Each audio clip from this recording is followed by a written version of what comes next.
Yeah, I know.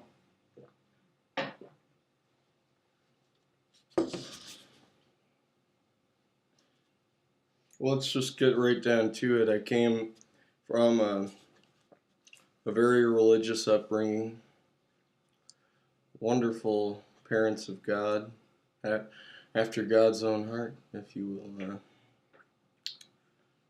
Very conservative, very loving, amazing people, you know. My name is Joshua Rollins, by the way. People I know call me Colin a lot, or Joshua. And so I started abusing my kids when I was about uh, off the record. It was probably when I was about like 15 when I had the first kid. 6 months into it, we didn't experience any anger problems from the baby except for screaming. And it was very upsetting to me. It brought out anxiety, paranoia. Even to this day, I have shocks and flashbacks of it just haunting me at night. Just screaming from the bedroom. My wife getting up, waking me up. I tell her, go back to bed, he's fine. She's fine, and she's not fine. Okay? Why don't you get up once in a while, she said to me. I said, get up once in a while? Okay, fine, I'll get up. I'll get up. And I pushed her out of the way because I was a little upset. You know, you get woken up. You know, I think you understand well here. So she was fine. We didn't need to use the first aid kit. Later, she was helped back up. You know, I had to go to jail that night for not for assault reasons, but for a warrant that was already pending, or not. Sorry, not pending, but already in the works, and they were trying to get me on some, I don't know, like a terroristic charge. I don't know, because, well, when I pushed her out of the way, excuse me, I'm sorry, I'm staying, right now I'm actually kind of incognito, or, you know, staying off the map. I'm staying at this gentleman's apartment here. He'd rather me not know his name, but I'm gonna have to trouble him. Do you have a lighter I could borrow? Yes. Could you hand it to me? You know, I know that I am looking at some time in jail. Doesn't mean you have to throw things, okay? There'll be plenty of food fights and pillow fights later on. Oops. So, all I hear is I'm walking down the hall. The hallway's just shaking back and forth. The room's spinning. I'm just hearing the screaming. And I'm hearing it so much I can't differentiate anymore if it's an audible hallucination or a real deal. The real deal. And I stumble, I fall a bit, I catch myself, I pick myself back up. I laid in the hallway for about 10 minutes though. Finally, I stood to my feet. The baby just kept on and kept on and kept on and kept on and kept on, just crying like a baby. Like I went in there, I said, cry, cry, cry, yeah. You're what you sound like. You sound like just a little baby. You know, I said, you're just being a baby here. I stood probably good. I stood in the doorway while this was happening. My wife was still crawling towards her motor chair scooter that she needs. She has MS, I believe. I don't know. She always tells me about it. I'm usually busy watching, the news, you know, staying alert, making sure I'm not up on that screen.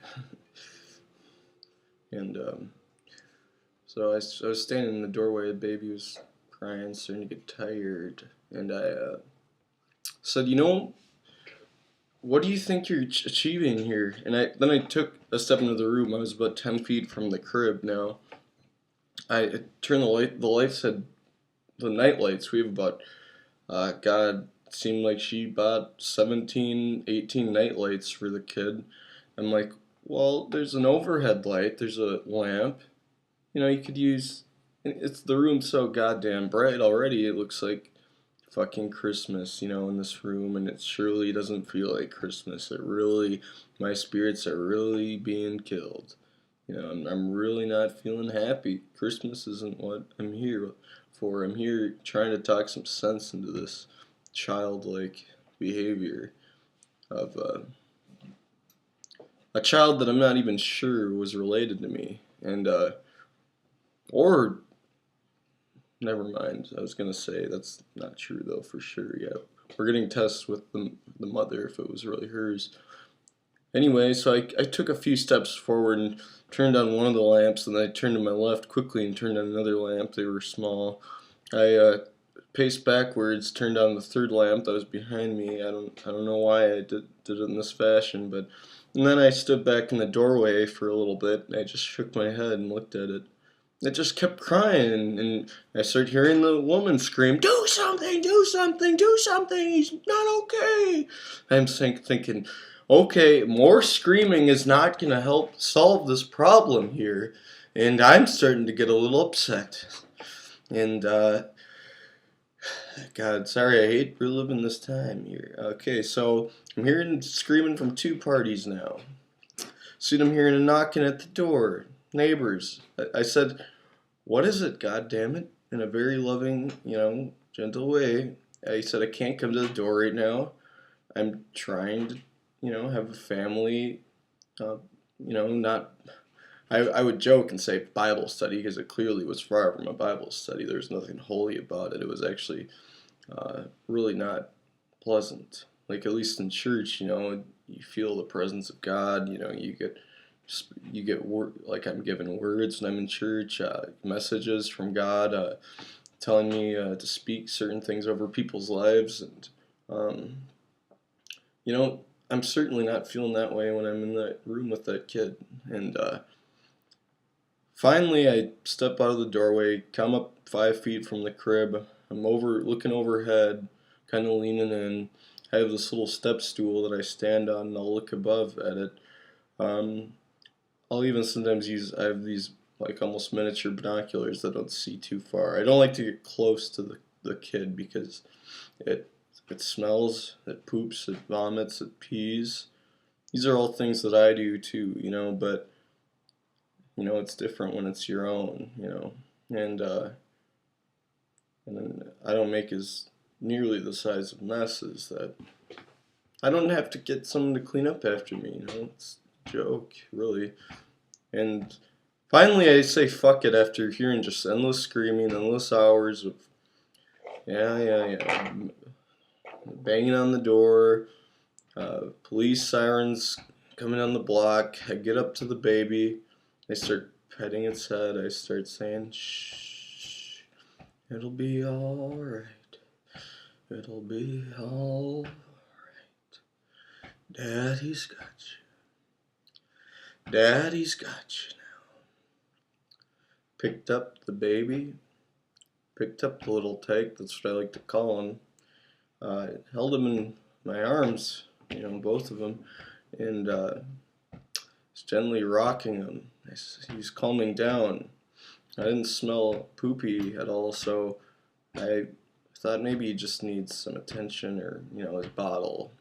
So I go down, my wife is halfway in the wheelchair or whatever, and I ask her to lift her shirt down. She says, "There's tons of bottles in the fridge." I said, "No, no, no, no, no, no, that's not what we like." And I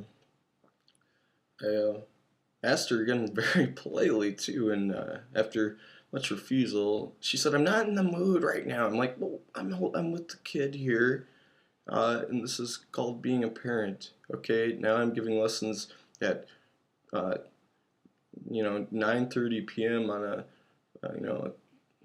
a week, almost a weeknight. It was a Friday night. Well, it was a weeknight. Yeah. It's getting late. I'm giving lessons. Screaming in my ears. Now I'm telling people how to parenting advice. It's just wears me down a little bit. Noises, noises, noises. Get in my head, and soon I'll just explode. And so I pull her shirt down and put the baby up, say, "Drink. Drink forth, and drink it cometh. This is a blessing I give the baby." And I squeeze the tit. And the baby doesn't like sucking right from the tit, so I maneuver it so I can, you know, suck it myself, and then I um, distill it from my mouth into a jar, like siphoning it through a hose per se. And then once it's in the jar, I take the jar and I go put it in the freezer. And then we have about 8 or 9 of these jars in the fridge, and I get a fresh one, so that one's there for later, and bring the fresh one over and pick up the baby because I laid it on the ground, and well, not on the ground, it was on a pillow, and I was holding the bottle in the doorway of our love bedroom, and I said, "Come on, honey, you're still not up? Come on, let's get you up." I picked her up finally. She's like, "Thank you, thank you." I said, "Yeah, yeah, yeah. You know I love you. You know I love you." I laid her down in bed. I turned the lights off. I laid back in bed myself. I'm there for, a few minutes. All of a sudden there's a banging at my door.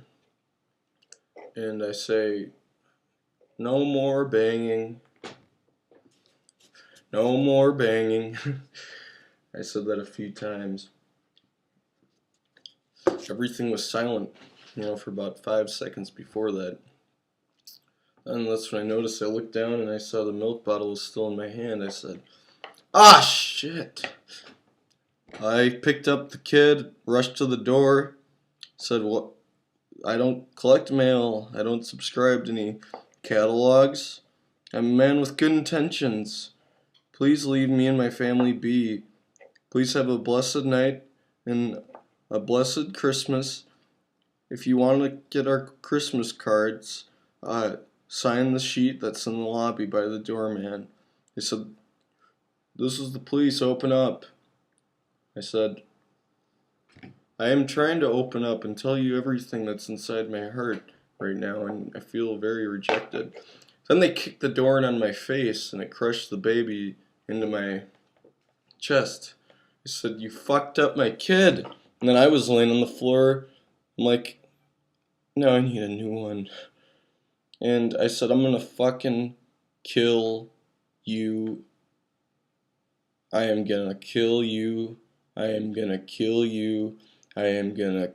Then I was tased by about 7 or 8 men. There was fire trucks outside. I don't know why. There was no fire. It seemed a bit drastic. So I laid there shaking. My wife in bed was shaking, probably from her syndromes that she has. Normally she gets up and gets out of bed. It's good for her. I like to sleep. But she shakes in bed a lot, and the baby crying doesn't help. It helps her in a way, but it's not good for me because now I'm down on the ground being tased. And they're saying we're charging you with a terrorist Tourette's. Yeah, that's what my wife has pretty much. Terroristic charge. I said, "What for? Will you threaten to kill us?" I said, "Can we talk about this in the police car, please?" They said, "Yeah, do you understand your rights?" "Yeah," I said, "I do. I just want to, tell you what's going on, They said, "All right." blah blah blah blah blah. I told my wife getting pulled at the door. I said, "Hey, the baby's like kind of stuck between the door and the wall. Can you grab her?" And she said, "Yep, yep, yep, yep. I'll be right there." She crawls out of our bed. Kind of, we had it designed by we have this designer for our house. It's an efficiency, but or it's a 2 bedroom efficiency. I guess that's not in a studio maybe. I don't know, but we have a designer. The bed kind of looks like a casket because we made it that way. So when we do have to go, it's quite easy. We want to die there and then just have the door shut on us. Hopefully our baby will be 10, 15, 20 years old, so they're smart enough to figure out how to. Anyway, going on. So I went to jail. Whatever, that's fine. However, I guess later it turned out that it was a kidnapping charge that they gave me instead. And that was until after I bailed out of jail with the college money I'd been setting aside for the baby, and my church had a fundraiser for a woman with abdominal. It's a disease where your abdomen is works almost like think of a leaky faucet. You know, it's loose. Like there's nuts and bolts in your abdomen. In a way, they're not actually metal. You know, but they're made of flesh, and they got loose. And this lady was gonna die either way. So the church thought, hey, let's get Chester. They call me Chester. You know, and let's get him out of jail. You know, he's at least gonna live for a while. And so there's this Freedom Streets. Not even out a week. I come back to my apartment, kid, baby are gone. And I'm all over the news. America's most wanted. I was like, well, you know, I wanted America the most. And America wants me now the most. And I was kind of okay with it. So I went to my church. I went down into the basement. I requested to the Prime Minister that the steak was okay and that I'd like him to shut the lights off now and the curtains too.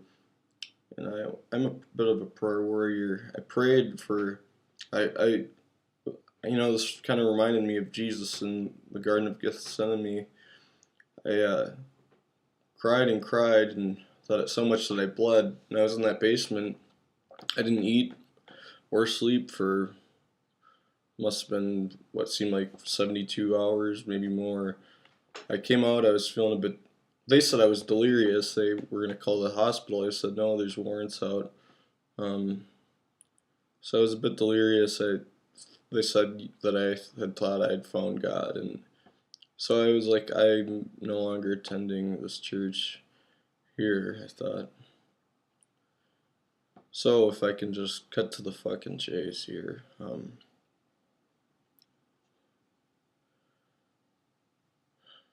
Well,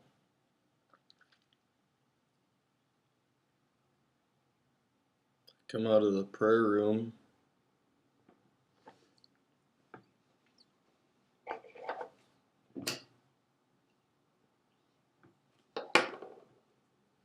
I come out of the sanctuary.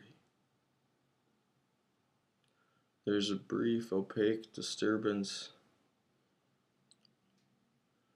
beyond me.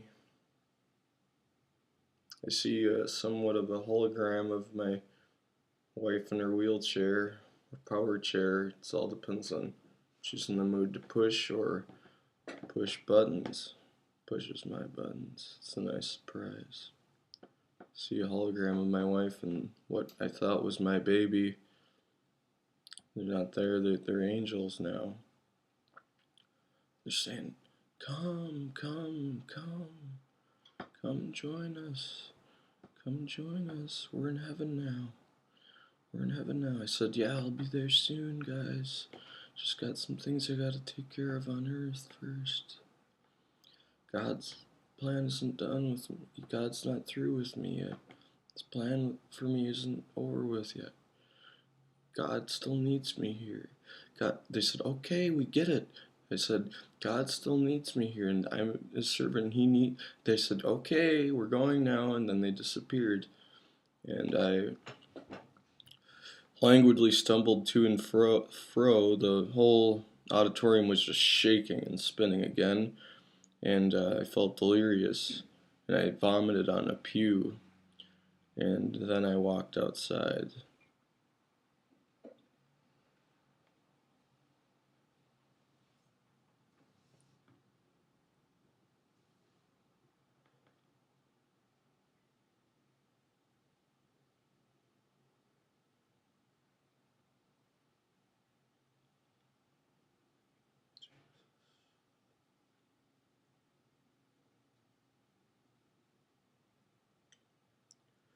I'm getting a message from the Lord right now that someone out there is watching this is just in a lot of pain and agony and strife and just needs a blessing from the Lord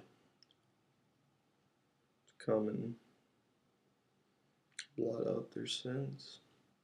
The devil is very, very, very, very, very, very, very, very strong.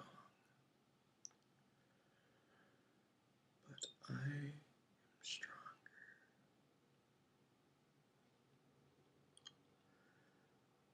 I want to send out a message via airwave prayer,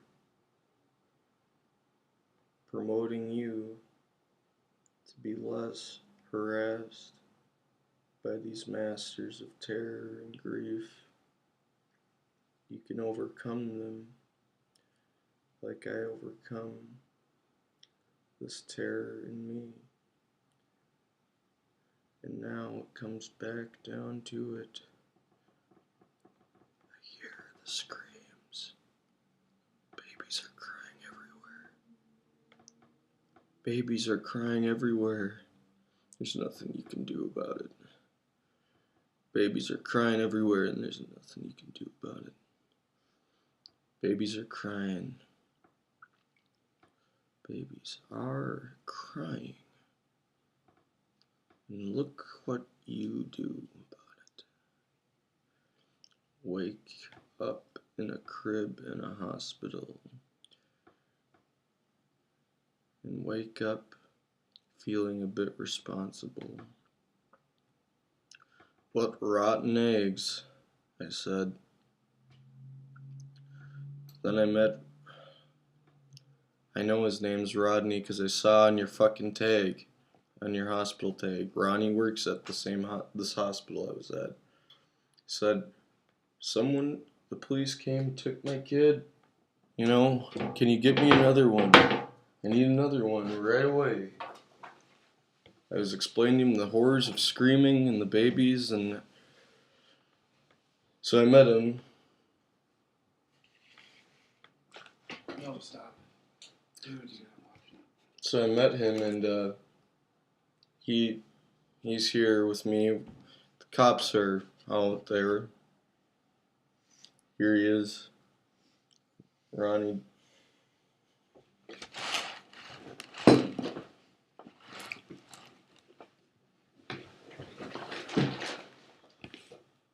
Yeah.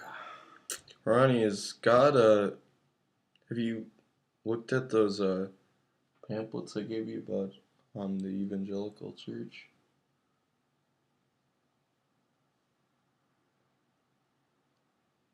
Ronnie?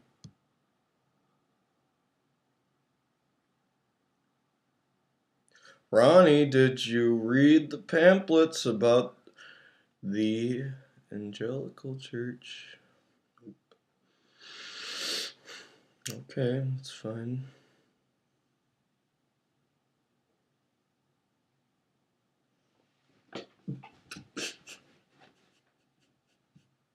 Oh, here, no, stop the movie, though.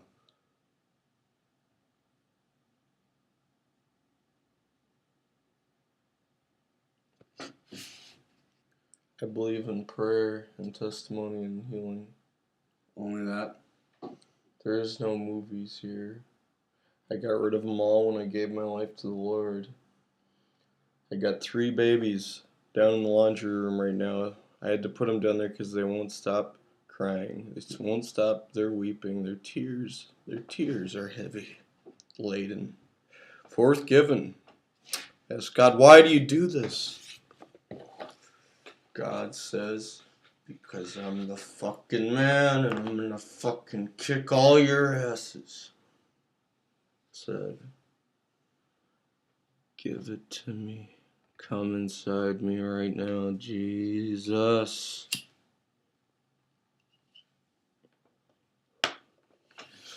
So, on a parting note, I'm checking myself in to state corrections tomorrow morning. And, Oh, they actually call it their full. Just earlier this morning. They called here? Yeah. How do they know I'm here? They called your phone. You left it here when you went. Where'd I go? You said one place, but then... I went to another? Well... The room starts shaking at times like I'm on a merry-go-round and I end up going... It's just like spinning the roller on a game of life board, you know? And whichever way I'm facing is the direction I walk in, and every way I see, it's always one light shining, you know? So they really called for me today, huh? Well, yeah, just The reminded... prison's full? Yeah. Yeah, they're gonna... What about the hospital? The hospital? Can I go... They didn't call it. Can I get in there? Well... What about the church? They're I need always... somewhere to go. They're always open there. Okay, yeah. I'm glad that, you know, some things, we can agree on some things. The church always will take you in. Yeah. There's always someone there, you know, like someone living there. Because, you know, Jesus can't work every day, you know, 24/7. It's... He's so busy. So busy. Jesus, I think, can handle everything, you know, what's on his plate. I don't think it's in your place to say what Jesus can and can't do. Jesus doesn't do that to you. Have you been to our church? I go there, yeah, I'm in the front row every Sunday, sometimes on Friday nights, which I was going to do that night originally with my wife Margaret that night. I'd go there on a Friday night and just get drunk in the Holy Spirit and lay down in the sanctuary. After a few hours of the room just shaking and hovering spacecrafts all around, I would finally hear music playing upstairs. I'd go up there and I'd see angels and people screaming, hallelujah, praise you, Jesus, waving flags, people at the altar getting touched with right in their forehead. Preacher comes down, touches them on their forehead. They just fall backwards on the ground. They put blankets over them, just over them. I don't know. It's not to keep them warm because they're already so hot in the Lord.